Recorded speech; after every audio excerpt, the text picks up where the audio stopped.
Trump says the war could be over in just days. Israel blasts Beirut. And Ted Turner dead at 87. Greetings, humanity. Let's grok the news, starting with the most important story in the world today. Dateline, Washington, D.C. Diplomatic momentum is building to end the 69-day U.S.-Iran war, as President Donald Trump declares the conflict will be over quickly, while Tehran reviews a U.S. proposal delivered through Pakistani mediators. Markets are reacting with optimism, but fresh Israeli strikes on Beirut underscore the fragile regional balance. Trump told reporters he has held very good talks with Iran and that a deal is within reach. He has floated a framework that could unblock the Strait of Hormuz, ease certain tensions, and impose new nuclear curbs. Pakistan officials, acting as intermediaries, say both sides are getting close to a ceasefire agreement. Iran's foreign ministry confirmed the proposal is under active review. A senior Iranian lawmaker called parts of it an American wish list, but indicated that Tehran would respond soon. Trump has warned that without agreement, he will resume strikes at a much higher level. The diplomatic push follows continued military activity. Israel today conducted its first strike on Beirut since the April ceasefire, with Hezbollah targeting a senior Radwan force commander in the southern suburbs. Oil prices dropped sharply on ceasefire hopes before partially recovering. Shell reported a 19% jump in quarterly profits, fueled by elevated energy prices from the conflict. Shipping disruptions in the Strait of Hormuz have driven up global fuel and insurance costs. Analysts note the proposed U.S. framework softens some earlier demands on missiles and proxy militias, while leaving key issues like Iran's uranium stockpile unresolved. Trump hopes to secure a deal before his planned trip to China. The developments mark a potential turning point after weeks of escalation that strained Gulf economies, disrupted global shipping lanes, and raised fear of wider instability. Iran has also sought Chinese support for any post-war arrangement. Cautious optimism now prevails in diplomatic circles, even as deep mistrust remains. I'm Robert Gardner, using Grok each weekday to truthfully summarize the news. Well seasoned, of course, with my opinions. We review a roundup. Don't think that the others don't have opinions. They do. They just pretend they don't. We review a roundup of the most critical reports in the world, and we do that right after this. M.S. Gardner, my wife, is author of last year's Moan Meridian Prize winner from April Gloaming Publishing, Wolf's Bane, a dark, serious, modern take on an old fairy tale. You've never heard Little Red Riding Hood told like this. It's a page-turning Southern Gothic story for adults that you can't put down. It might not put you down either. Wolf's Bane, available now at thecuriousauthor.com. All one word, thecuriousauthor.com. Also available on Amazon. Now we grok the headlines from around the world. Dateline, the Atlantic Ocean. A luxury cruise ship carrying passengers who visited Chile, Uruguay, and Argentina is headed to the Canary Islands of Spain after a suspected Hantavirus cluster. 3 people were evacuated. 1 passenger has died.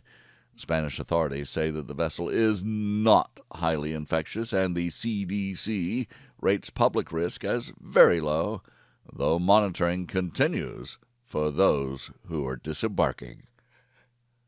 Dateline, New York. A New York judge has made public an alleged suicide note attributed to Jeffrey Epstein. in which he reportedly wrote, "Time to say goodbye." The release has renewed intense scrutiny of the circumstances surrounding the financier's 2019 death in custody and the broader Epstein case files still under court review. Dateline London.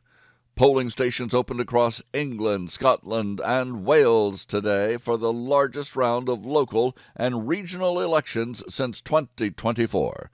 The vote is widely viewed as a major verdict on Prime Minister Keir Starmer's Labour government performance on cost of living issues, National Health Service waiting times, and immigration policy. That policy is called surrender, by the way. This observer is also bewildered by the complex first-past-the-post election laws that seem designed to keep the establishment politicians in power rather than to seek the will of the United Kingdom's poor subjects. Oh, and they are poor, even poorer than Americans in Mississippi. No joke. Dateline Washington, D.C. House Democrats, including Representative Pramila Jayapal, face sharp Republican criticism after reports she has been trying to help communist Cuba secure oil supplies. Senator Rick Scott and other GOP figures mocked Democratic leadership over the outreach amid ongoing energy market strains. Dateline New York, New York. New York City politician, their first Muslim Marxist mayor, Zohran Mamdani, is doubling down on his tax the rich housing plan, even as billionaire hedge fund CEO Ken Griffin eyes major new investments in Miami.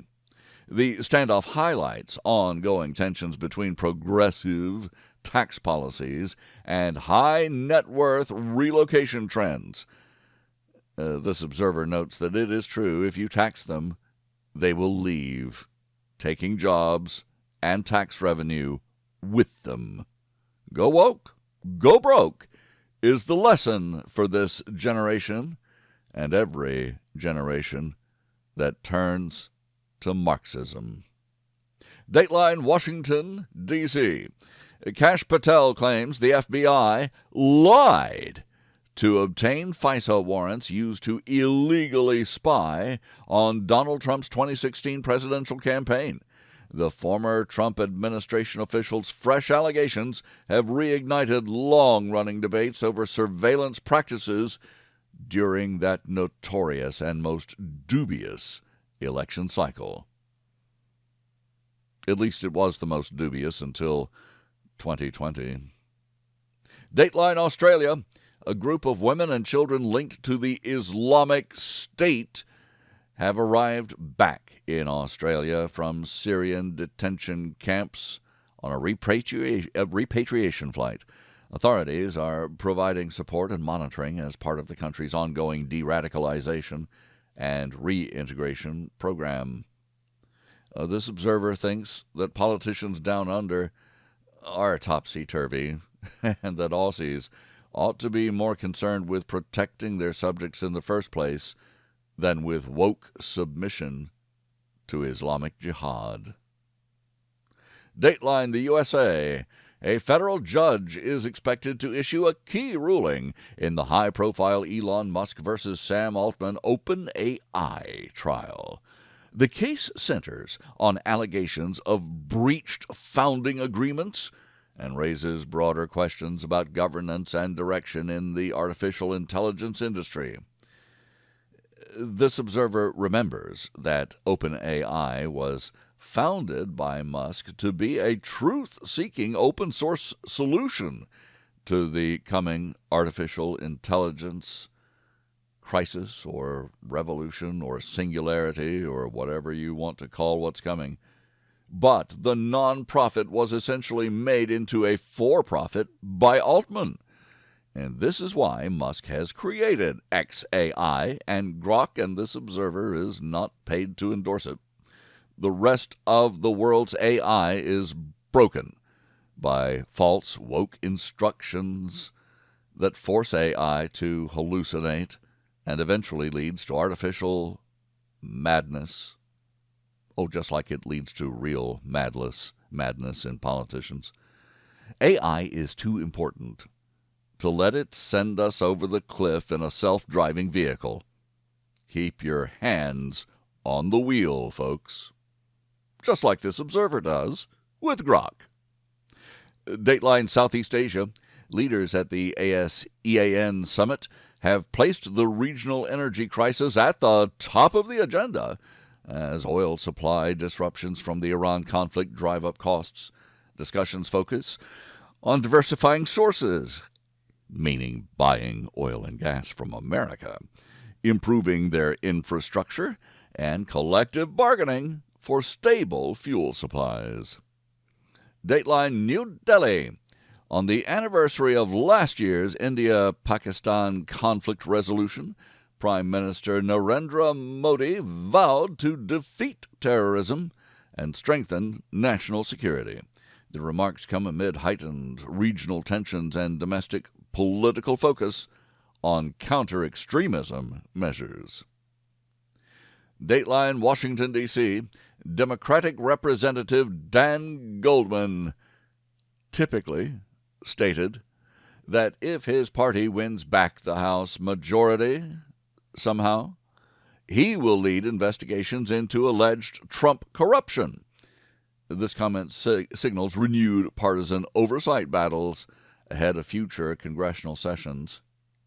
This observer wonders if the Democratic Party actually has an agenda other than getting Trump and erasing MAGA. Do they actually care about policy, or is it all about power? Dateline the USA. CNN founder and media pioneer Ted Turner has died at the age of 87.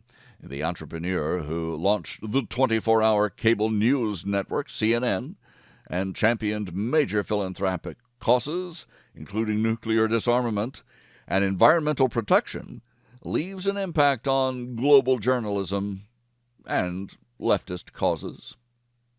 Dateline London.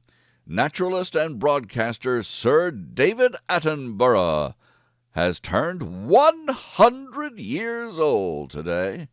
Tributes continue to pour in for the veteran presenter whose documentaries have shaped global understanding of wildlife, climate, and the natural world over more than 7 decades. Well, happy birthday, Sir David, and many more. And I thank you for listening. Please join me tomorrow to once again Grok the News. I'm Robert Gardner. Godspeed and God bless.